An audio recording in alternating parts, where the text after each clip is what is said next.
Hello students, welcome back to my channel.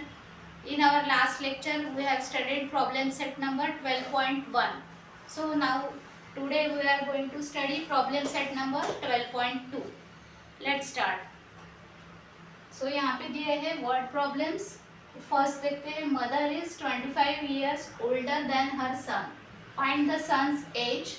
If after 8 years ratio of son's age to mother's age will be 4/9. Okay तो यहाँ पे दिया है सन का as find out करना है. Okay so let assume let the son's present age. यहाँ पे सॉल्यूशन करके लिखते हैं. Let the son's present age. यहाँ पे सन्स प्रेजेंट एज एज्यूम करेंगे x years. So let the son's present age be x years. Okay, तो यहाँ पे कंडीशन क्या दी है? Mother is 25 years older than her son. तो of course mother 25 years old है. तो so therefore mother's age will be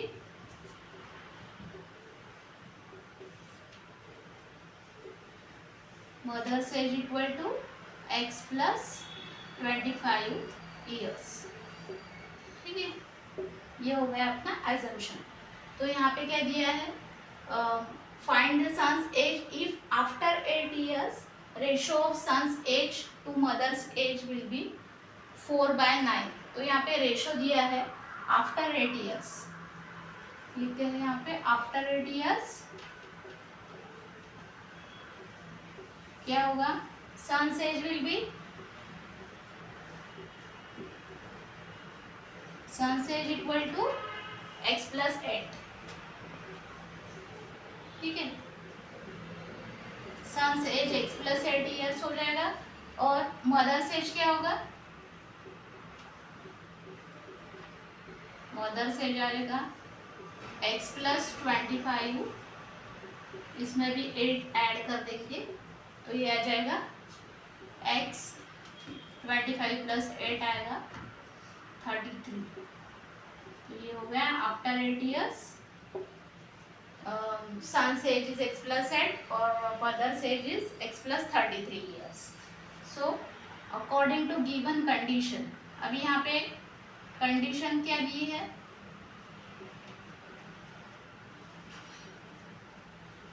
according to given condition find the son's age if after 8 years ratio of son's age to mother's age will be 4/9. तो 8 years के बाद उनका जो ratio होगा son's age to mother's age ये 4/9 है. तो क्या आएगा यहाँ पे? x प्लस 8 ईयर्स ये सन्स का एज है. उसके बाद में मदर का एज है x प्लस 33 और इनका रेशो दिया है 4/9. ओके, आ रहा है समझ में? ठीक है, ये कंडीशन दी है कि आफ्टर 8 ईयर्स सन्स एज सन और मदर का जो रेशो है उनके एज का जो रेशो है वो 4/9 है. तो यहाँ पे आएगा x plus 8 plus x divided by x plus 33 equal to 4/9. तो ये आ जाएगा अपना इक्वेशन इन वन वेरिएबल. अभी यहाँ पे कैसे सॉल्व करेंगे? क्या होगा यहाँ पे? Cross multiplication. ठीक है, तो ये 9 इंटू एक्स प्लस 8 आ जाएगा और यहाँ पे 4 इंटू एक्स प्लस 33. ठीक है, ऐसे हम 12.1 में किए थे हमने क्रॉस मल्टीप्लिकेशन वाले. आ रहा है समझ में बच्चों? तो ये आ जाएगा. अब इसको सॉल्व करेंगे. 9 इंटू एक्स 9x, 9 इंटू 8 9 8 जा 72. यहाँ पे 4 इंटू एक्स 4x. यहाँ पे 4 इंटू 33 कितना आ रहा है देखते हैं. यहाँ पे 4 3 जा 12 1 4 3 जा 12 प्लस 1 13. तो ये आ रहा है 132. ओके, तो अब क्या करेंगे? यहाँ पे सॉल्व करते हैं. x पास में लाएंगे. सिंपल हो गया अपना लीनियर इक्वेशन. 9x, यहाँ पे आ जाएगा 9x माइनस 4x, ये आएगा 132 माइनस 72। ठीक है, ये यहाँ पे ट्रांसफर हुआ, साइन चेंज हुआ, 72 राइट साइड ट्रांसफर हुआ, साइन चेंज हुआ। Okay, 9x minus 4x 5x, और 132 माइनस 72 ये आएगा 0, ये कितना आ रहा है 6। ठीक है, अभी find out the value of x। x की वैल्यू कैसे फाइंड आउट करेंगे? x is equal to 60 divided by 5। ये 5 यहाँ पे नीचे आ जाएगा, डिवाइड हो जाएगा, तो ये आ जाएगा 6/5 60/5, दैट शुड बी 12। तो आ गई अपनी सन्स की एज, कितना है ये 12 ईयर्स। तो ये आ जाएगा यहाँ पे फाइनल आंसर में क्या आएगा? फाइनल आंसर क्या पूछा है? Find the son's age. तो son's age, therefore the son's age is age is 12 years। ठीक है, इस तरह ये फर्स्ट सम हो गया। Next start second one. So what is the second problem? The denominator of a fraction is greater than its numerator by 12. If the numerator is decreased by 2 and denominator is increased by 7, the new fraction is equivalent with 1/2. Find the fraction. तो यहाँ पे fraction निकालना है और condition दी है denominator of a fraction is greater than its numerator by 12। तो यहाँ पे एज्यूम करते हैं let the numerator be x।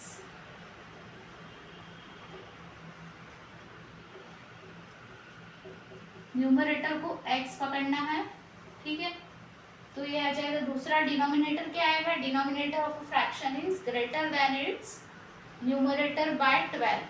तो 12 से बड़ा है denominator, so therefore denominator equals to, denominator will be x plus 12। x से 12 नंबर बड़ा है तो x प्लस 12 आ जाएगा।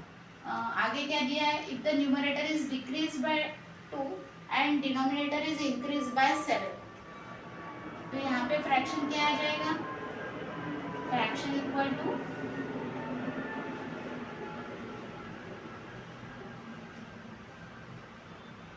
Fraction is x by x plus 12। ये अपना पहला फ्रैक्शन आ गया है। तो यहाँ पे नेक्स्ट कंडीशन क्या दी है? If the numerator is decrease by 2, so according to given condition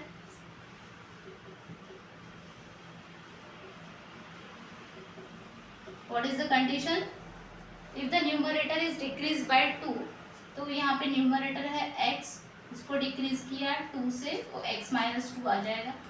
and the denominator is increase by 7, तो यहाँ पे दिया है x प्लस 12। यहाँ पे डायरेक्ट फ्रैक्शन लिख लेते हैं, x माइनस 2 और x प्लस 12 जो सॉरी जो x प्लस 12 है उसमें क्या आएगा? If the numerator is decrease by 2 and the denominator is increase by 7,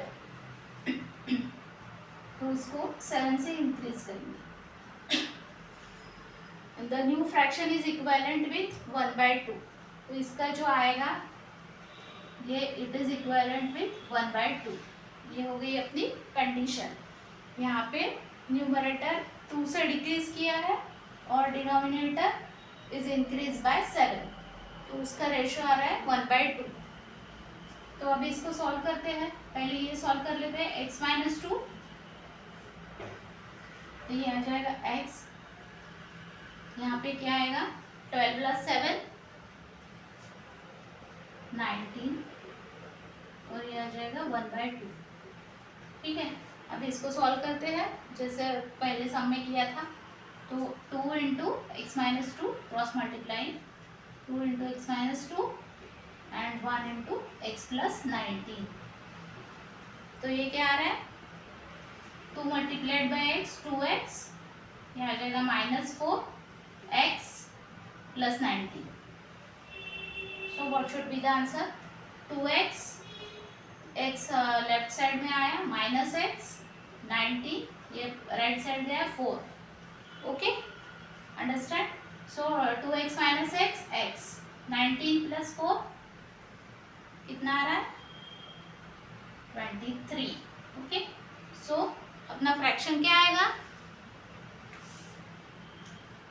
ये मैं थोड़ा ये कर लेती हूँ. फ्रैक्शन क्या आएगा x और x plus 12. Find the fraction. अपने को फ्रैक्शन निकालना है. ठीक है. So fraction will be x by x plus 12. कितना आ रहा है x है 23. x प्लस 12 कितना आएगा x प्लस सॉरी x की वैल्यू निकल चुकी है 23 प्लस 12. तो ये अपना fraction equal to fraction is 23 by 35. ठीक है. ये अपने को फ्रैक्शन मिल गया. तो ये आ जाएगा आंसर. फाइनल आंसर में क्या आएगा, फ्रैक्शन इज 23 बाय 35. ठीक है.